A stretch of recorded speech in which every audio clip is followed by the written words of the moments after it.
Mi propósito en este vídeo va a ser contarte el funcionamiento de la clase Scanner para que puedas aprender a usarla en tus programas, ya que esto suele ser algo que se hace al principio cuando se está aprendiendo a programar en Java para hacer cosas como por ejemplo menús interactivos, donde nosotros escribimos directamente en la consola números o letras y esos números y letras son recibidos por nuestro programa. Antes que nada vamos a hablar acerca de qué quiere decir exactamente la operación de escaneo. Imaginad que yo tengo una cadena de caracteres que puede ser, por ejemplo, datos, donde tenemos números como por ejemplo 1, 2, 3, 4, 5, 6, 7, 8, 9 y 0, 1, 2. Si yo os paso esta cadena de caracteres y os pido que me digáis cuál es el primer número, probablemente viéndola simplemente podáis decirme que es el 1, 2, 3. Y si yo os pregunto cuál es el siguiente, sabréis decirme que es el 4, 5, 6. Y si os digo cuál es el siguiente número, pues me diríais el 7, 8, 9. Y el siguiente número, el 0, 1, 2. Y si ahora os pregunto el siguiente número, me diríais que no puede haber más números porque he llegado al final de la cadena de caracteres. Esto que he hecho se llama escanear, es decir, recorrer una cadena o recorrer una fuente de datos poco a poco, interceptando cada uno de los componentes que hay dentro, que normalmente están separados por algún tipo de delimitador, como por ejemplo en este caso un espacio. Pero imaginemos por ejemplo que se trata de números que están separados por guiones, como por ejemplo estos que estoy poniendo acá. En este caso tenemos el 91, el 14, el 66, el 33, el 22 y el 11. Y si yo os lo pongo y os pregunto de nuevo cuáles son los números que componen esta cadena de caracteres, puede que lleguéis a esta conclusión, porque están separados por, en este caso, un guión. Bueno, pues el objetivo de la clase Scanner es automatizar esto, es decir, tener un mecanismo que permita que nuestro ordenador haga exactamente lo mismo que para nosotros sería tan intuitivo, pero que para un ordenador pues necesita mucha más configuración. Sin embargo, los escáneres tienen más ventajas, y es que nos van a permitir leer no solamente números, sino cualquier tipo de datos que ya queda dentro. Por ejemplo, imaginad que mi línea de datos contiene las palabras hola mundo, ¿cómo estamos? Y yo os pregunto cuál es la siguiente palabra dentro de esta cadena de caracteres. Me diríais que es hola. Y si os pregunto cuál es la siguiente, me diríais que es mundo. Y si os pregunto cuál es la siguiente, me diríais cómo. Y la siguiente será estamos. Es decir, cada vez que yo os pregunte cuál es la siguiente, simplemente me diríais la siguiente palabra que forma parte de la cadena de caracteres. Ahora imaginad que yo estoy mezclando componentes de tipo cadena de caracteres con componentes de tipo número. Si yo os pregunto cuál es la siguiente palabra, me diríais que es hola. ¿Cuál es el siguiente número? 1, 2, 3, 4. ¿Cuál es la siguiente cadena? ¿Cómo? ¿Y cuál es el siguiente número? 3, 4, 5, 7. Pues esto es exactamente lo que podríamos hacer con la clase Scanner de Java. Por ejemplo, voy a recuperar el valor hola mundo como estamos y voy a fabricar un escáner a partir de estos datos, simplemente utilizando el constructor de escáner que acepta como parámetro un string, aunque ya veremos que soporta más tipos, como por ejemplo un input stream o un file. En este caso concreto, mi escáner va a leerme unos datos, y ahora todo lo que tengo que hacer es usar alguno de los múltiples métodos de tipo next que me proporciona la clase scanner para poder leer lo siguiente. Por ejemplo, si yo llamo a next, me devolverá el siguiente trozo de mi cadena o de mi fuente de entrada, es decir, me leería la siguiente palabra o lo que sea que haya puesto como delimitador. Puedo tener métodos especiales como por ejemplo nextBoolean para leerme un booleano, o nextByte para leerme un byte, o nextDouble, o nextFloat, o nextInt. O directamente nextLine para poder leerme una línea de caracteres completa, aunque esto en cadenas de caracteres raramente le encontraremos utilidad. Normalmente lo haremos, por ejemplo, con input streams. Sin embargo, imaginad que yo ahora llamo a la función next. Este scan.next lo que hará será darme el siguiente trozo de mi cadena de caracteres hasta llegar a ese separador del que os hablaba antes, que por defecto en el caso de la clase scanner va a ser un espacio, un salto de línea o algún carácter por el estilo. Así que si yo llamo scan.next lo que me devolverá será la siguiente palabra, porque es lo que viene justo antes de un espacio. Vamos a hacer una prueba y voy a poner system.out.println de esto para que podamos ver que si yo ejecuto este código, lo que se me va a escribir es la palabra hola. Aquí la tenemos bien arriba. Pero imaginemos que yo le llamo múltiples veces, por ejemplo que le llamo 4. En este caso, cuando ejecute mi código, veré hola mundo, ¿cómo estamos? Que son cada una de las llamadas que se hace a next, donde nos va devolviendo cada vez una palabra diferente. Si después de leer el cómo estamos yo os pregunto cuál es la siguiente palabra, probablemente vosotros me sepáis decir que no hay más palabras acá dentro. En el caso de Java, si yo trato de leer después de haber llegado al final de la cadena de caracteres, se va a provocar una excepción como la que estáis viendo acá.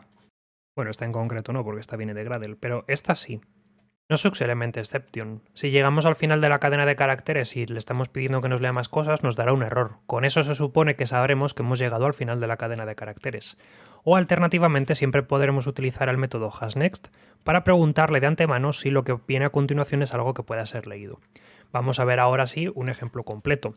Puedo hacer un bucle for donde mientras tenga datos que procesar, es decir, mientras hasNext me devuelva true, yo pueda simplemente imprimir, por ejemplo, una palabra que sea scan.next.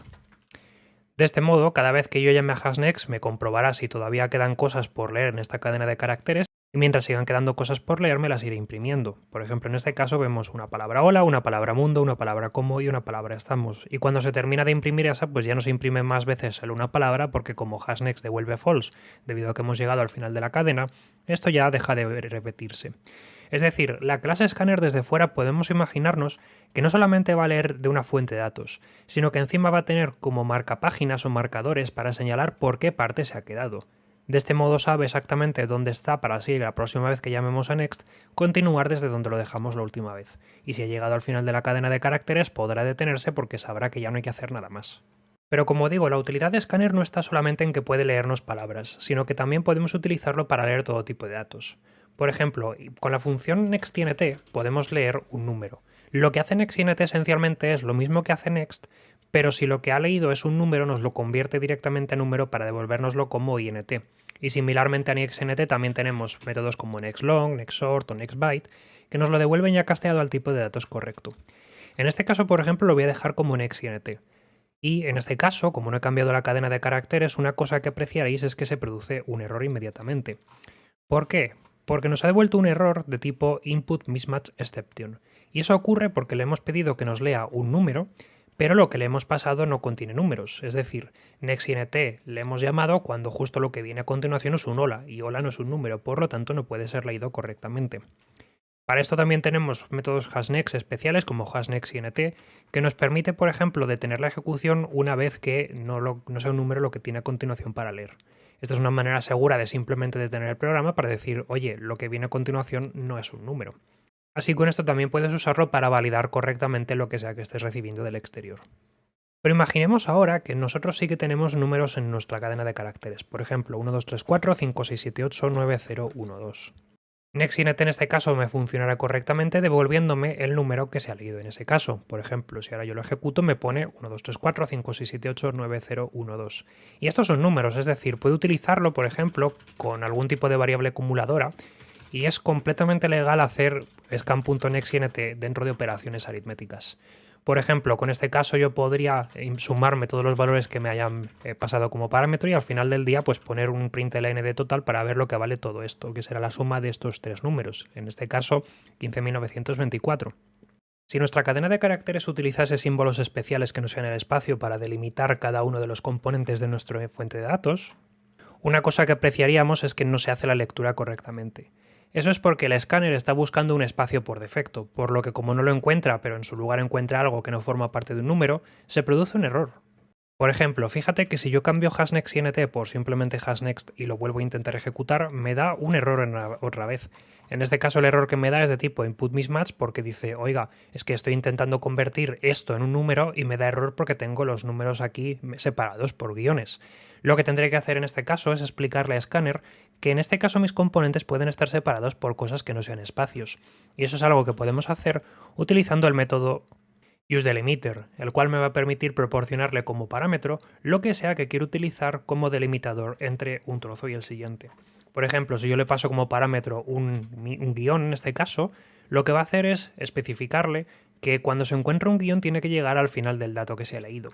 Gracias a eso, ahora sí que será capaz de leerlo correctamente, porque cuando llega al guión dice, ojo, cuidado que aquí se acaba el número y nos devuelve esto, y luego va leyendo saltándose los guiones hasta llegar a la siguiente fuente de datos. Y así hasta llegar también al final de la cadena de caracteres. Es decir, que si en algún momento tenemos una entrada un poquito especial que use símbolos especiales para señalar el fin de una cadena, como por ejemplo una coma o como por ejemplo un tabulador, siempre podremos utilizar el método useDelimiter para cambiar exactamente qué es lo que queremos utilizar como delimitador. Por último, aunque esto es algo que me gustaría profundizar en detalle, es posible utilizar Scanner directamente con input streams. Por ejemplo, uno de los casos más típicos que se va a pedir al principio cuando se empieza a programar con Java es poder leer desde el teclado utilizando system.in, así que le voy a pasar directamente como parámetro a mi escáner system.in. Con esto cuando ahora lo ejecute se me va a quedar así pensativo el programa, porque está a la espera de que yo meta a través de mi consola, por ejemplo en este caso de la de NetBeans, o en el caso de que estéis usando por ejemplo Eclipse o JetBrains o el que sea, pues la consola de vuestro IDE, un número, como por ejemplo en este caso 1, 2, 3, 4, 5 o lo que sea que hayas puesto. Si le damos al Enter, esto lo transfiere a la memoria de nuestro programa Java y el escáner, aunque no dice nada, porque no he puesto ningún println, pues simplemente lo acepta como ya. De todos modos, voy a hacer que se lea bien, ¿vale? Por ejemplo, voy a guardar una variable num, voy a hacer un system.on.println de he leído num, y voy a hacer que a total se le sume num, simplemente para que lo veamos. En este caso, de nuevo, bueno, si lo pongo bien como variable, lo mismo está arranca. En este caso, cuando yo lo ejecute, por ejemplo, ahora si pongo 1, 2, 3, 4, pues dice he leído 1, 2, 3, 4. Y así puedo seguir metiéndole números. He leído 5, 6, 7, 8. He leído todo esto. He leído esto. Hasta que le meta algo que ya no es un número. Por ejemplo, si le meto una K, esto ya no puede ser leído correctamente como número, así que va a provocar un error. Tal vez en este caso tenga sentido que le ponga #int para interceptar así cuando me metan algo que no es un número por teclado. Por ejemplo, en este caso, si pongo 1, 2, 3, 4 me lo lee correctamente, si pongo este número me lo lee correctamente, pero ahora cuando meto la letra K se produce un fin y me dice exactamente lo que suma todo lo que se ha metido hasta el momento. Así que en definitiva con Scanner nosotros tenemos la posibilidad de leer de una manera estructurada y ordenada cadenas de caracteres o fuentes de datos externas como por ejemplo archivos, conexiones de red, teclado y ese tipo de historias. Si este vídeo te ha sido útil te pediría que le des al botón me gusta porque hay más gente torturándose con la clase Scanner que a lo mejor le puede interesar esta explicación. Y si te gusta mucho pues suscríbete para enterarte cuando suba vídeos nuevos como este. Nos vemos en próximos vídeos, un saludo y hasta luego.